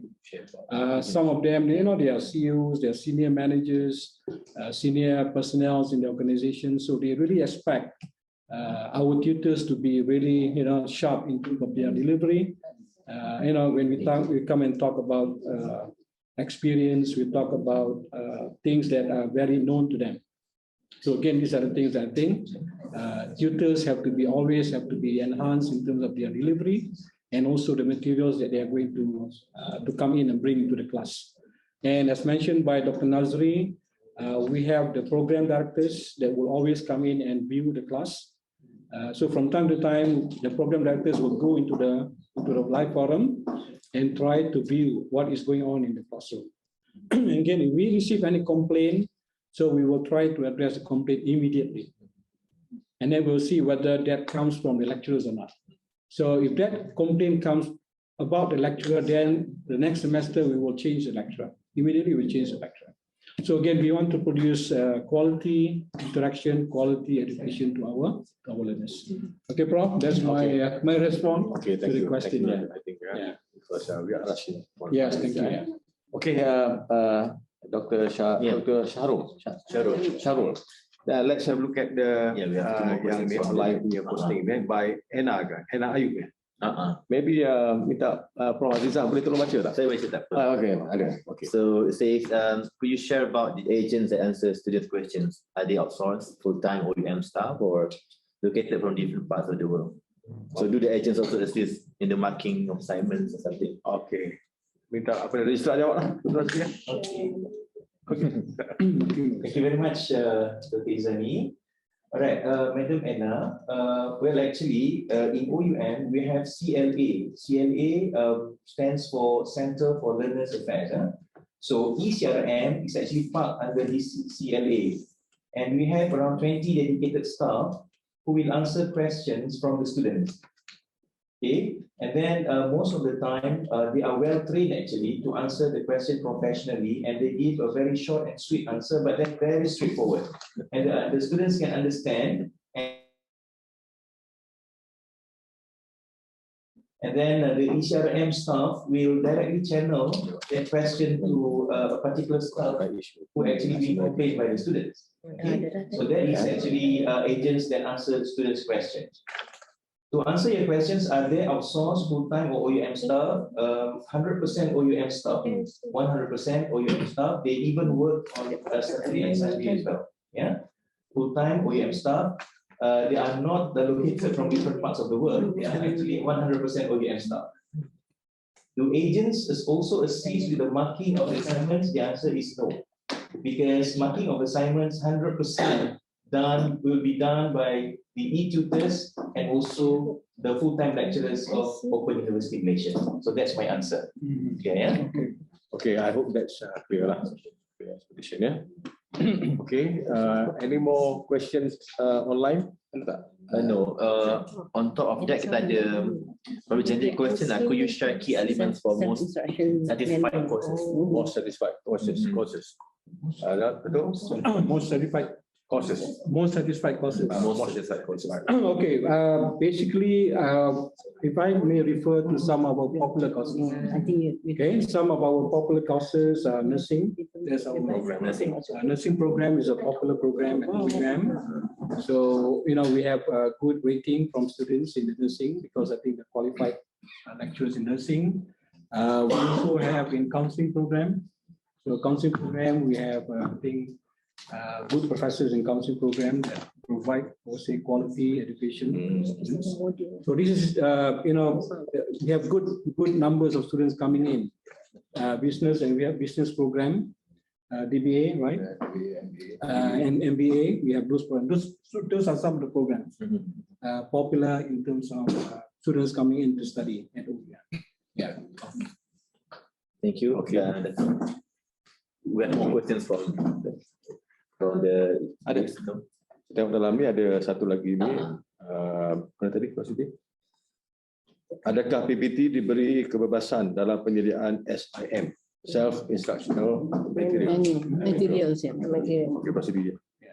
Okay, untuk for this answer kan, memang kita as a university, because kita design our own learning material. So biasanya bila kita melantik writer for our module, kita ambil yang subject matter expert lah. If kalau our lecturers are juniors, so kita lantik daripada IPTA biasanya, because we are part of IPTA, kita lantik the professors level, the associate professors to write the module for us with them, and then the module for quality control kita go through turning in. So kalau ada duplication, things like that, and we have people yang, then the dean will look through and assess, and only barulah kita go to desktop publishing and develop it further. So there's a few quality. So most of the process in OUM, bila kita buat tu, kita ada di quality, the SOP yang at the end is the quality check has to be there. Because the audit when they come in, MQ datang, dia akan tengok yang ini kan. And to tell the truth is there are sometimes on our part lah kita sedih sikit, because walaupun ada COPA ODL, but most of the auditor that coming in from IPTAs, they are conventional auditors. So kadang-kadang very difficult to convince them that this is what, kita kena bawa COPA ODL dan tunjuk ini dibenarkan dalam COPA ODL, ini dibenarkan. So I hope with this benchmarking visit, maybe can propose to MQA dan KPT bahawa every time nak hantar untuk auditor evaluate ODL, because nanti universiti lain pun akan ODL program, because you have to apply kan, to run ODL you have to apply, walaupun same course dah ada conventional, you have to apply. Sama macam kami, kalau kami nak buat full time yang ODL mode ni, kami kena apply balik kan. So to come in and we have a session of sharing what is do and don'ts, sebab apa yang dibenarkan dalam ODL dan apa yang tidak. One of the basic is, for example kan, file pelajar. We don't print and have file pelajar macam conventional dah sekarang. Kita semua ni. So we have to, bila dia minta, we have to print, masuk kan. So I hope those are, because every university are going for technology. So if the system is there, so we can show you, come and click, we give you IDR. So we hope that with this lah, it will come very good for us to do it together, because everybody is going into ODL kan. So the quality check at every process is there for OUM, because that's what we have to answer to MQA bila audit comes in. And we mostly answered, ikut the conventional one. Is every program here accredited by ODL? Yes, kita dah go through audit pematuhan one round dah. So this end of this year and next year, I think about 30 of our program will go another round of audit pematuhan. So we have gone through twice lah. So semua full accreditation, if not we don't offer. From OUM. Arah situ. Share with the audience more. OUM is invited in fact to join this World Urban Forum in Poland end of this month. And kita punya role is peranan OUM ni dalam contributing towards green technology, green world kan, healthier world, So macam ni lah. Tapi kalau we still nak tak bila time audit kan, nak tengok the hard copy punya tu, we have to print satu-satu. It's not contributing towards that kan. That's why kita punya everything, student file semua kita simpan dalam digital form lah. So hopefully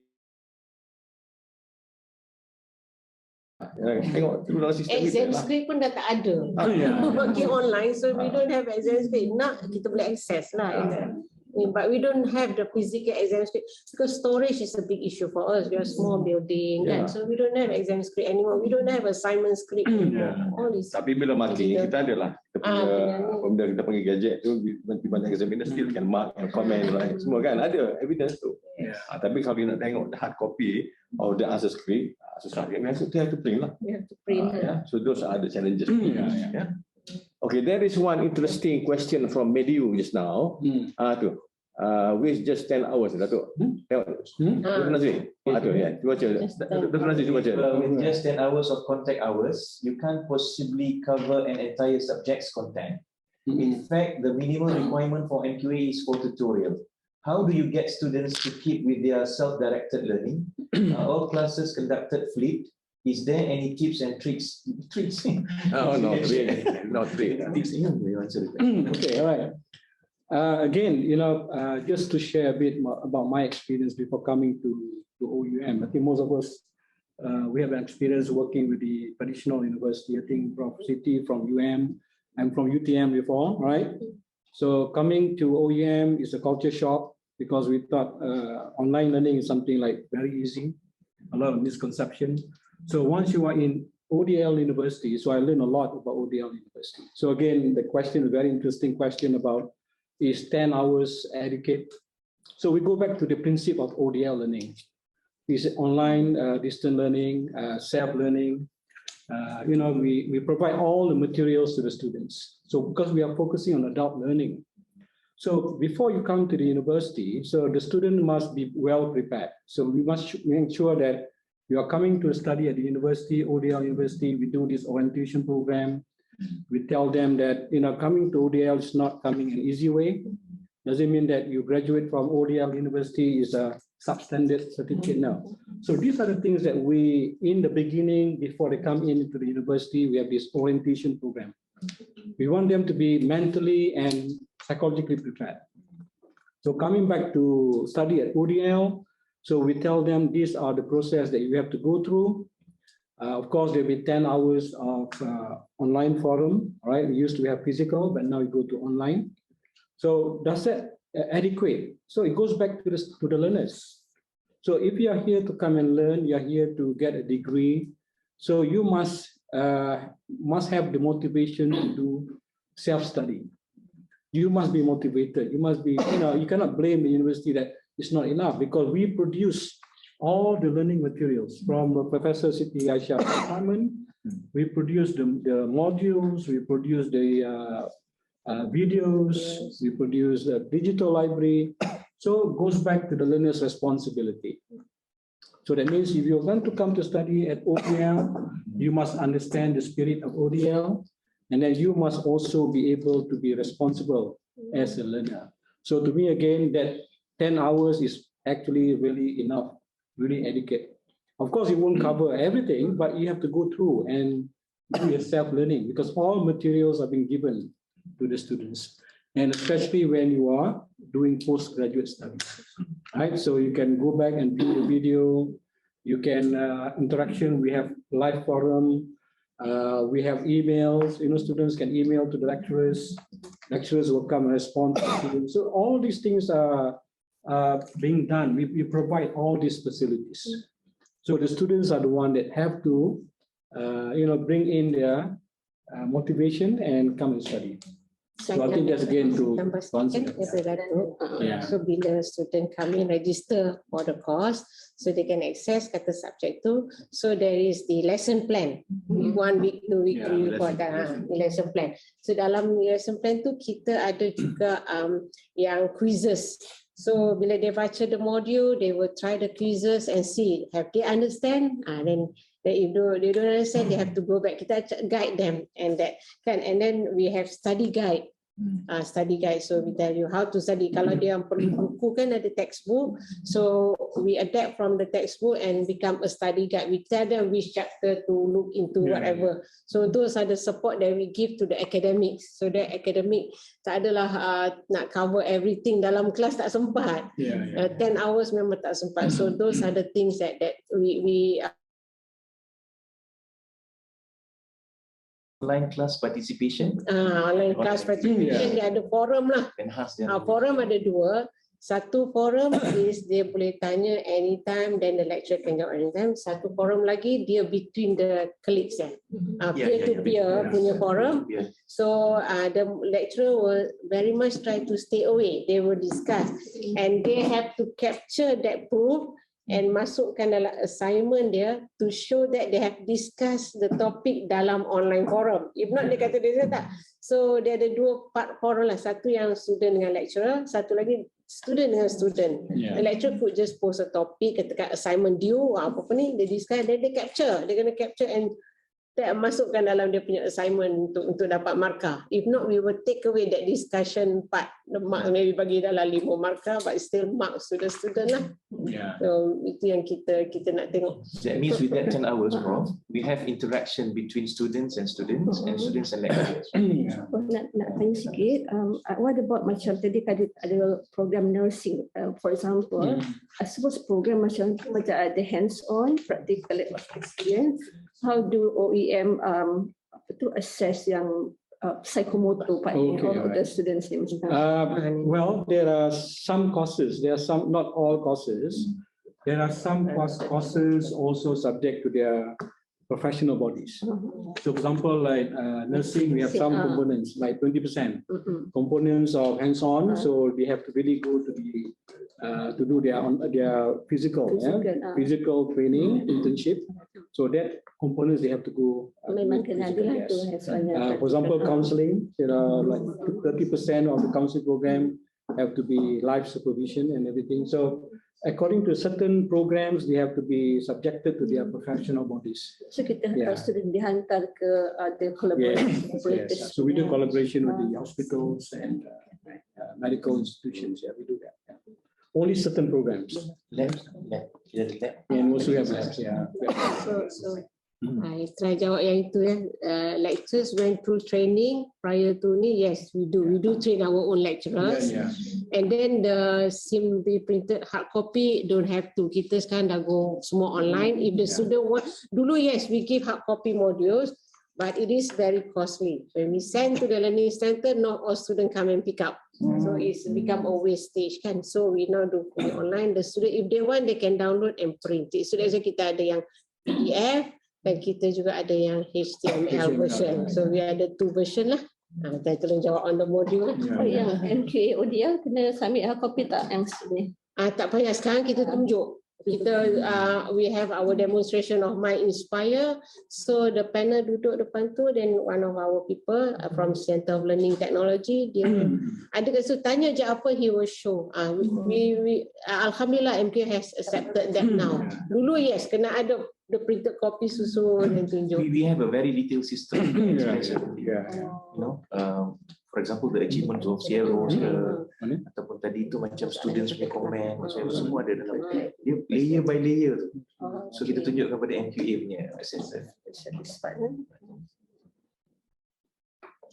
And then semua academic staff we give special training. Particularly, I mean, everything that is related to MQA we give them special training.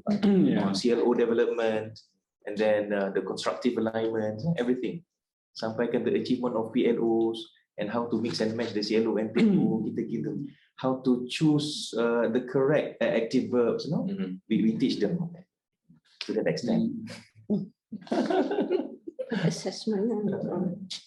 Ya, Emma tanya tu online discussion tu access. Dia itu the screen capture of the discussion in the forum Emma, and then dia akan send in together with dia punya jawapan assignment, and we give marks for that discussion, peer to peer discussion.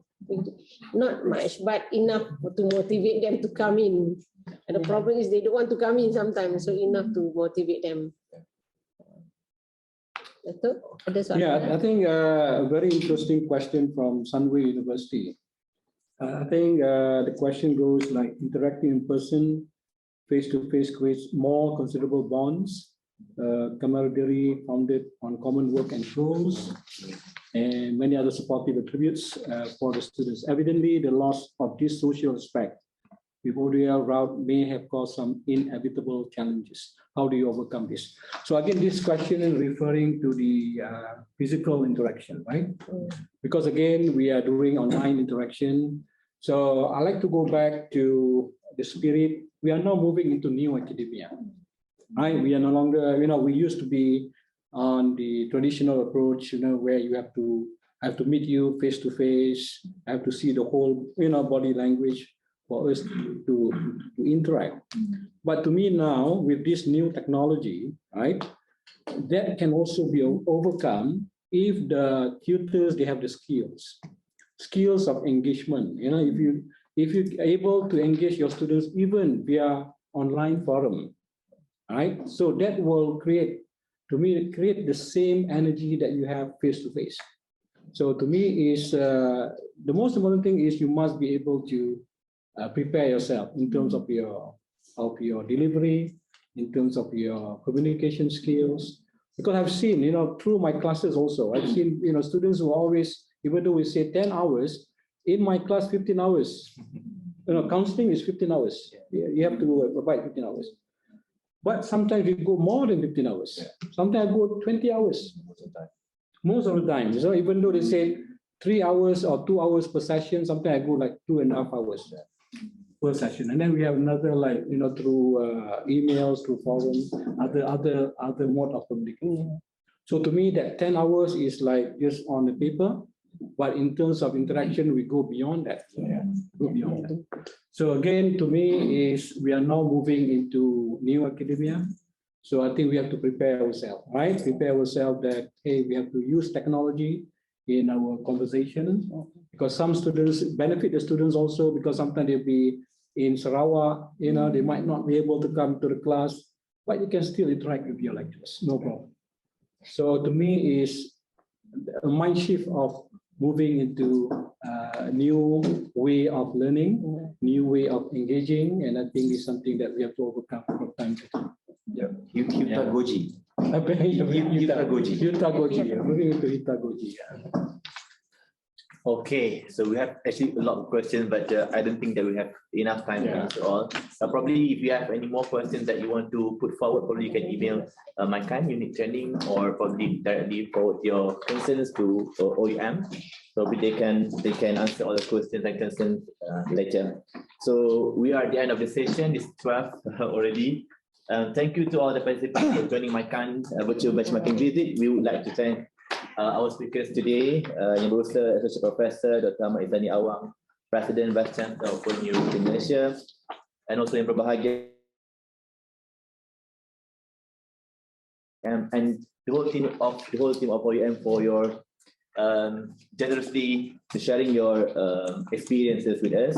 We are very thankful, and I hope that all of you had a very fruitful session, and we have gained a lot of knowledge today. And thank you, OUM, and thank you everyone for your kind attention.